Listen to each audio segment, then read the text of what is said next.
He got hit with so many typicallys and uniques. Well, that's unique. We don't really see that very much. Yeah, typical or unique. Aiden was unique today, or there was Right. something typical today. Oh, yes, that is very typical. We see it all the time. Oh, don't worry about it. That's typical. Oh, every child is unique, so we can't say what is typical.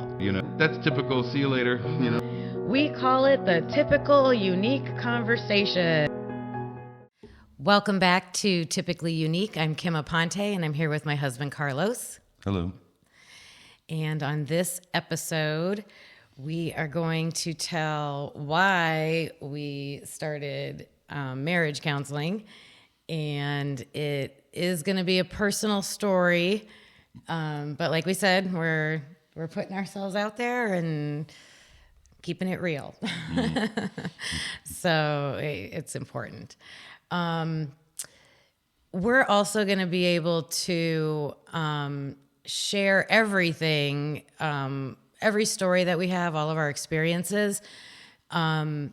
We will not only be able to tell what happened at the time that it happened, but now, because we're 12, 13, 14, ever many years later, we have this perspective, that second perspective, that we can reflect back, know what we know now that we didn't know then.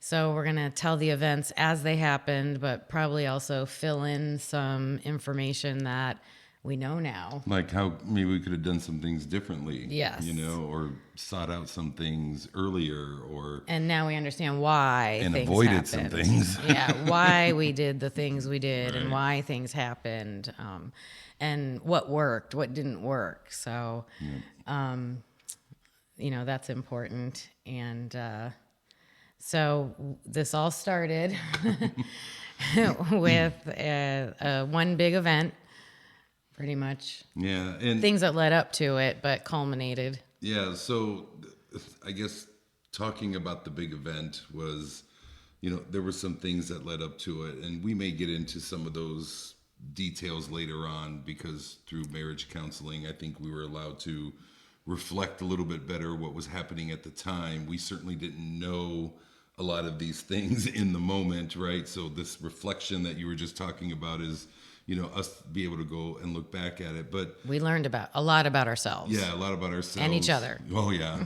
And so for me in the marriage, I would have to say that, Kim was always somebody that was like someone that I coveted. I really thought, and I've said this in previous episodes too, she's always checked every single box for me. She's just that type of person, very strong, opinionated, sweet, kind-hearted, empathetic, both ends of the spectrum, right? Passion both ways. Passion both ways, Some people say like, oh man, Kim can fly off the handle, or she gets, really excited and passionate about something. And I says, hey, you got to love the passion for the good and the bad, right? And the empathy for the good and the bad. And, I love the fact that we've always been able to communicate, about things. I think where we fell short was we weren't able to talk about our wants and needs and a lot of that. We were able to talk about other things and solve problems. And, we were always a great team in that. But when she got hurt by me, she couldn't articulate what that was for her. When I got hurt by her, I didn't even try to articulate. I just got quiet, right? And didn't say anything. And she knew something was going on with me. I knew something was going on with her. I mean, I would be quiet. She would yell, and I knew that what she was maybe yelling about in the moment wasn't what was deep-seated and deep-rooted, right? So I was just taking the verbal and visual clues that she was giving off. She was taking my verbal and visible cues, which were nonverbal and just sitting in the corner and not saying anything. And unfortunately, that was our miss, right? So that allowed things to build up in our marriage to the point that, I had this, dream day, kind of set up for us that I really thought was going to be special and fun and romantic. And I didn't set this up for like 5 days. I set this up for like 5 years. And when this event happened, it it was bad. It was really bad, and it hurt me. And I'll be vulnerable enough to say it hurt me because I think some things were said in that moment, which was supposed to be a special moment. That really I was like, oh, how does she see me? And then when I started looking at that, and when she would be triggered or mad or angry, I say this to her all the time, still to this day. When we fight, she's better at it than me. She's got the best comebacks. She's got, she can find the weak spot and boom, just right in on it. She's better at fighting than me. And she would say some things that triggered that day to me, and so that was kind of the first thing, and I noticed that we would really connect on a lot of things. We enjoyed each other's company. We enjoyed, being together. We had fun with our friends. We did a lot of activities. We were, paycheck to paycheck poor. So we didn't, travel, and stuff like we were able to do now. But, we did as much as we possibly could. And we had 2 kids and we were building a life together. So, and we were doing the life portion, going through daily routines and doing the tasks and that, but internal feelings. And like we said on the last episode, not showing up for each other, being there, being the kind of people we needed to be for each other. And it's because we didn't know. Yeah. We didn't know what it was, and we didn't know we were doing it, and we didn't know you could fix it or how to fix it. And yeah. And I know after that big event, that big day that was supposed to be a fun, and a huge disappointment. That I felt, I kind of came back and waited a couple weeks, and I think that's when the pamphlet issue happened, right? I was like, look, this really, I don't even think I got into it. I was just like, we need to go to counseling because I'm feeling a certain way, and this is broke. I'm feeling broke right now, and I was like, we need to go to counseling. And so that's when that first kind of happened. Her dismissal of that, was, I think, another building block of bricks that started piling in front of me, and I opened myself up to allow somebody to get my attention, and it wasn't, anything overly egregious or anything like that. But, I had an affair of the heart, during this time, and it was super brief. She never knew about it. I never said anything. And when that moment happened, I was like, oh my gosh, because I met this person, and then like the minute I was there, 10 minutes later, it was over, because I just couldn't do it. And the problem was I left that meeting and saying, is this who I want to be? Is this the kind of guy that I want to be? Because, we're throwing it all out there. That was my father. And I didn't want to be my father, and I didn't want to have that marriage. I didn't want to have that type of marriage. And I made myself a promise, even though I was feeling low, super rejected, low, I was like, I can fix this, right?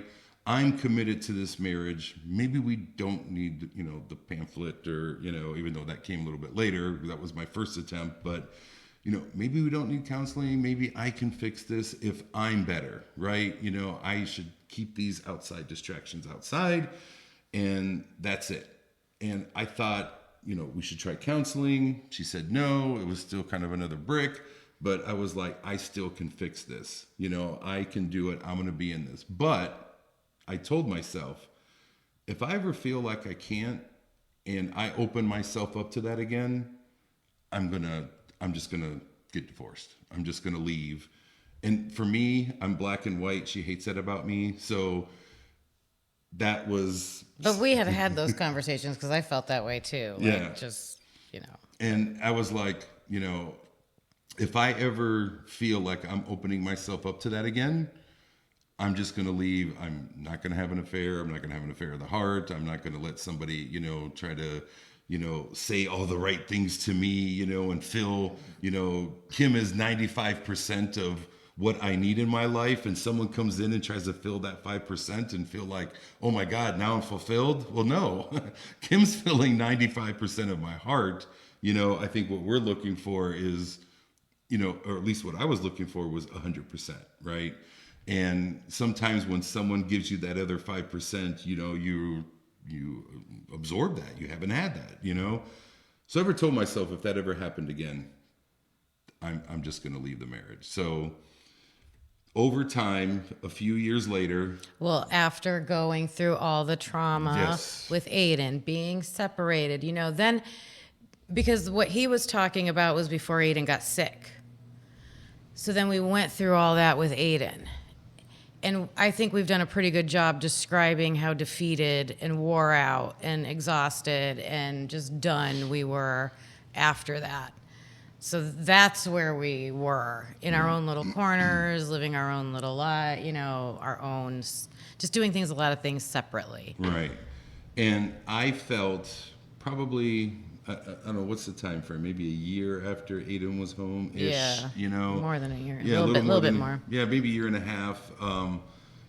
I found myself starting to open up to that again because I didn't feel the connection with us, everything that Kim just described. And I had made this promise to myself that I'm not going to do what my dad did. I'm not going to be that guy, and I'm going to respect the marriage. So I probably need to get a divorce. So I was home from work. Or came home from work. Kim was coming home. I was sitting on the bed upstairs, right? And she came in, and the first words out of my mouth were, I want a divorce. That was it. Totally blindsiding her, Blindsided. Yeah.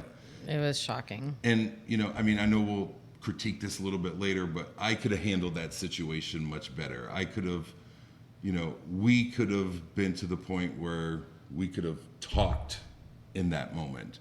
But instead, I made a statement, and that was it, and that led to us being apart for 17 days. Yeah, when this happened, it only lasted 2.5 weeks about. So Well, it was devastating, felt like forever. But when you look back, the time frame was actually, just 17 days. But, it was around the holidays. It really, no time's a good time. She was knocked for a loop. I didn't know what that meant. I want a divorce. I just knew that, some things we've said to each other in the past is like, I'm done, and we would just say to each other, like we'd be in a big argument. We're like, all right, I'm done, and then sometimes that would be the jolt to like have us talk. Mm-hmm. I left no room for that. I just made a statement. So we were apart for 17 days, and Aiden and Carly were home alone. And I got a text message from Carly saying, your son just beat me up. And then I was like, I'm looking at this text message. I'm like, what? and the picture comes up, and she's bloody in the face. Yeah, she had like a big lip. Yeah, big lip, and I think she had a scratch mark near her, on her cheek. And I was like, whoa. And I just grabbed all my stuff, and I said, I'm going home. I'm going home. This may not work out, but I am going to go back and fix whatever is going on in our family. I'm going home. I don't know if this was going to work out, but we were going to do this amicably. We were going to make sure everybody was taken care of. We weren't going to be fighting amongst ourselves. I was going to come home and try to be that peacemaker. So I came home. I was like, what the heck is going on? And I sat the kids down. Sometime later, Kim came home. She's like, what's going on? And for me, on that 17th day, two things happened. That watershed moment with the kids. The event with the kids. And then at night, I think I went to go upstairs to grab something, and I was kind of relegated to the basement or whatever, but I had went upstairs to go grab something. Well, hey, I should have been. But I went upstairs to grab something, and you came in and said, let's talk. And I was still salty. I was in my own mind, and I was like, we've done these talks before. I've heard these talks before. I've heard Kim say, well, I will do this and we can do this. And then 2 days later, we're back where we were, And that was the first talk that we ever had where it was self-reflective. It wasn't about me anymore. And for me, it wasn't about her anymore. It was about, I've been looking in the mirror for 17 days, and I had been looking in the mirror for 17 days, and it was a 180 on how we used to talk. It was like, I know you don't, and this is a big thing, it used to be a big thing for us, I'd say, I love you way more than you love me, and stuff like that, and I'd be like, I feel like you don't love me like I love you, and she was like, I don't express love the way you need me to express love. And I recognize that. I hear that. I see that. I want to do that better. And I was like, I was blown away. I mean, everything that we were trying to pound into each other's head, not literally, but verbally, everything that we were trying to get each other to hear, for the first time, we recognized that. Mm-hmm. And I mean, even now I think about it and I'm like, I wish those events didn't happen, but thank God it changed our course, because what we have now is everything that I ever dreamed about with Kim. But so that was my reality in the moment. I think you, when you heard that, was what?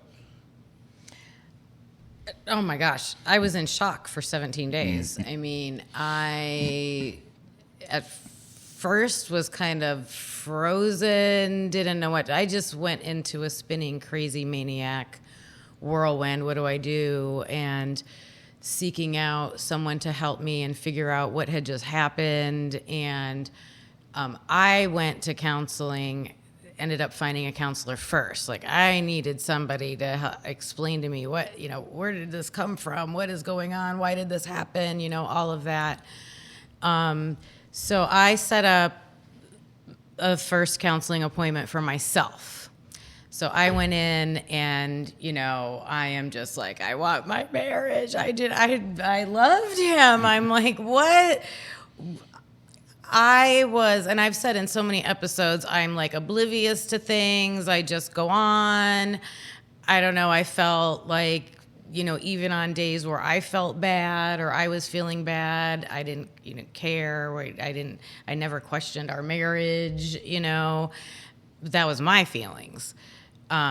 So I went in and, the first thing I said is, I want my marriage, and this counselor, and we're going to talk all about him. He was a black man, and he was a straight shooter.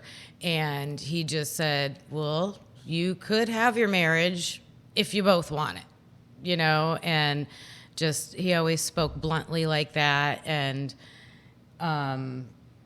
I saw him a couple times by myself, but when he explained it that way, and then we had that talk,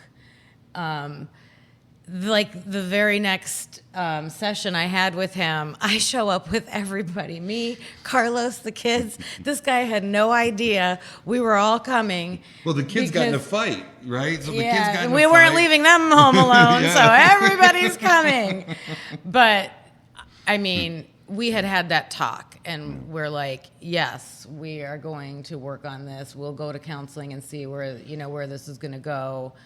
And the counselor was just, was shocked that. But we were going into those. We were willing participants, right? I felt I was always willing to go to counseling, but this time, Kim was a willing participant. Where, hey, we got all that stigma stuff we talked about in the last episode. I don't care what my family and friends think about me or my colleagues. I am a willing participant because I want to fix this. So that was one of the things that had to get explained right away when we met with the counselor. Why was I hesitant? Why was I had almost like a wall built up with emotions or feelings or something? And he kind of explained it like I was standing on the edge of the diving board. The plank, but not willing to dive in because I'm like protecting myself, right? So I'm protecting myself. But when you came home and said that to me, that was, I jumped right in. With the sharks. Willing to jump in with the sharks, willing to get hurt, willing to take all the risks for whatever I was thinking that I don't know what I was protecting or whatever. You get into all that when you talk to counselors. Goes back to your childhood. Just a spoiler alert. There's a lot of childhood trauma in a lot of this, but yeah, go ahead. Sorry. And just the thinking you grow up with, so I think that resonated a lot with why, Right. because it was, well, why are you making this change now? Why are you willing to act differently now? And, I did the counseling sessions, but I dove into magazine articles, online information, relationship stuff. I had never looked at any of that stuff before. So that's when I started to learn a lot on my own. Mm-hmm. Well, and, a couple of things to that. Kim could have made that move to go to counselors because it was something that I kept talking about in the past. And she's like, well, hey, to fix this, I'll just go to a counselor. But when we had our talk, and I knew that this wasn't just a ploy, it was I need to fix my mind, right? There's something broken, maybe it's not my arm, but there's either something broken in my mind or in our marriage that I want to go seek a professional to get help to fix it. And it could have been, hey, I'm going to check this box and, we'll get the marriage back and we'll, whatever. But it was truly, she was a true participant, right? She was willing to go. She was willing to put herself out there. All those fears that she had, she was willing to let all that go in my mind to save us. And it wasn't just, it might be coming off like I only had to do things to make you feel better or whatever. It wasn't like that. It was, I wasn't able to ever communicate what I needed to him. Right. And then that would make me mad. Yep. Because he couldn't read my mind, right? Read my mind. You should know what I need. Right. These are all the things that we learned from counseling. Yeah. We're still learning some, but yes, yeah. And that was a big thing for me. I still work on it today, being able to ask for exactly what you need. Right. And so when I went to the counseling session, because you went to one or two on your own, you brought all of us the day after the fight, so because we couldn't leave anybody, alone. And plus, this was going to be our first step to see if we wanted to repair this relationship. Because at the point, I thought it's done. And it wasn't until we had that conversation on night 17 that I thought, that's the person that I've been wanting in this marriage. That's who I covet. And we spoke very bluntly and long. And Yeah. to the point that night. Yeah. It was a good, clear conversation. Which I think we both needed. I needed to hear some things. It wasn't all about, hey, I want us back. It was like, I want us back this way. This is what I need. If I have these things fulfilled in me, I'm certainly going to be able to fulfill you. If those things are fulfilled in you, you're certainly going to want to give those things to me. And it's just a positive. We both said those things. Yeah, back and forth. And that's what we needed. I think if it had just been, I'll do this, this, and this, and all the things you complained about, I'll do all that, and it wouldn't have felt real. What we did that night felt real. To me, I still love you for that. But when I went to the counselor, and then I had my own personal session, and I thought, all right, I'm going to go in here, I'm going to tell my story and everything, and he's going to explain some stuff. Because the counselor was like, okay, so if we're going to do this, I have to see you guys separately for a while. So figure out what's going on. So I sit down, and this guy slaps me not literally, not physically, but slaps me across the face with, what are you doing? Why are you doing this? And I was like, well, I have conditions, and she's to blame, and and I just had all these reasons why. And he's like, no, you're kind of seeing it one-sided, and there was no comfort with this guy. He was not comforting me at all. But I think what I needed, and I think you got some of the same, was he was right between the eyes. He cleared the clouds, so I could fully understand and lock in on what I needed to do to make this work. And there was probably, if someone would have had velvet gloves on and been kind of nurturing and empathetic, I may have missed the point. And we've seen counselors like that. Yeah. So he was the guy we needed at this that time. Yep. And I know for you, he was pretty abrasive as well. He wasn't the type of counselor, like if you kind of were explaining things too long, he would just cut you off and say, like, what's your point? Yeah. I mean, it was that, I don't know, clear cut with us. Right. And he didn't really give tools. He was more like, here's what you need to do, or do this. Yeah. Don't do that. I've never seen a counselor do that. So he had a very unique style. But in that moment, we were so lost with things that I would, if they would have said, well, let's have a few sessions, let's find out. And, what do you think you should do in this situation? Instead of us going through all that, which we kind of go through now a little bit, because we have to come up with the answers ourselves because counselors don't like to tell you what to do. This guy didn't care. He's like, do this. And if this doesn't work, we'll try something else, but you need to do this. And he cut to the chase. And, a lot of that kind of worked because we were so broken in the beginning that, it might have been Band-Aids on bullet wounds, but at least it was something, right? And it got us started. I'm sorry. Oh, the most important thing that he said to both of us, was, whatever the issue is, you each own 50%, of whatever, you name it. Come up with an issue, come up with whatever was going on. You each own 50% of what was going on. Then you can go from there. Yeah. So I told them, I said, look, I go, I have all this history, you know, and this big event that happened, you know, and I was totally disappointed, and I've been a great husband, and da da da da da, you know, and then I let this woman kind of capture my attention for a brief moment in time, you know, and if I wouldn't have done that, it would have been 100% Kim's fault. And he goes, no, you still own 50. I was like, darn it, you know, and he actually explained it to me, you know, and I understood that because even though every moment up until that indiscretion that I was looking elsewhere was taking away from our marriage. You know, every time that I didn't give 100%, you know, and have communication with Kim or give her the love and nurturing that she needs, I took away from the 100%.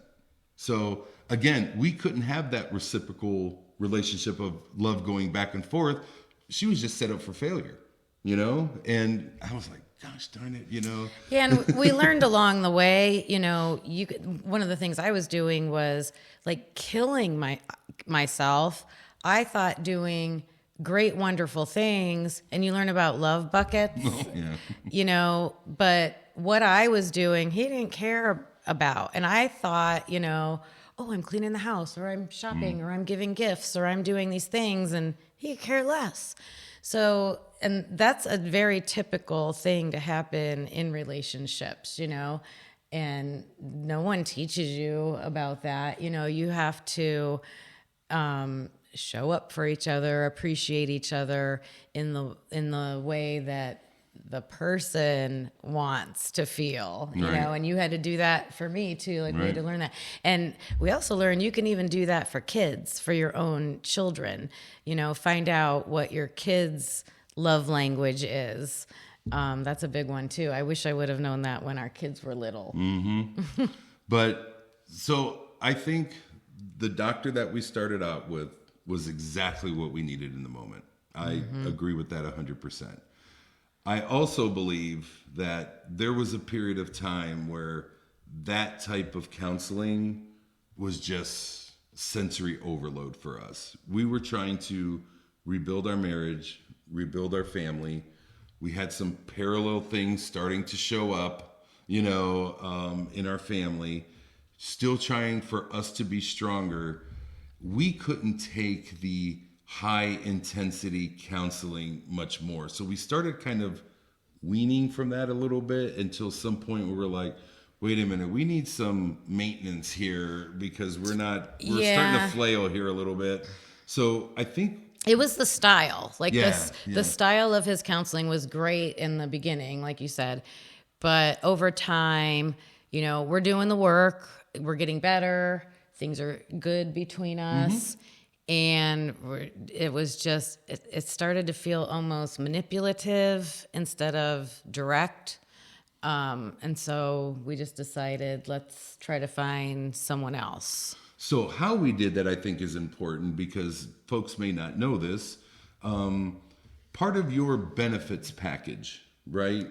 At some employers. At some employers, so look into this, but some of your benefits package gives you like 3 free counseling sessions. So you had used that initially for you with this doctor to kind of get you in the door. And then once you used up those 3, it was pretty reasonable, right? We could maintain the payments and it was like a small copay and insurance covered everything from that point forward. Yeah, that's the good. We want to like critique our experiences with the mental health system as we share our experiences, and the copay was manageable. So, but the big point about this is that when we stopped going to this doctor, she pulled that out again and said, I need 3 more sessions. Because they'll do it with every issue. Yeah, not just for me, but I would like us to have marriage counseling. So she pulled that out again, and we got 3 free sessions, and we were kind of job interviewing, you know. Well, your employer offered it too. I mean, most employers offer it. Yeah. But the point is, we got to pull that out again for a different issue and get those sessions so we could see this next person. Is this somebody that maybe fits what we need going forward? Right. And to have that available to us, because I don't know if we would have went out of network, out of pocket to go to the, 2 or 3 different people to see, hey, here's our problems, and how would you handle this, and try to do that in one 55-minute session. Having that, available to you, and I had it too, was a good way for us to do that. And we got on another track with another counselor that managed and worked with us for years. We did find a good fit, a really good fit. Yeah. And we worked with this person for years.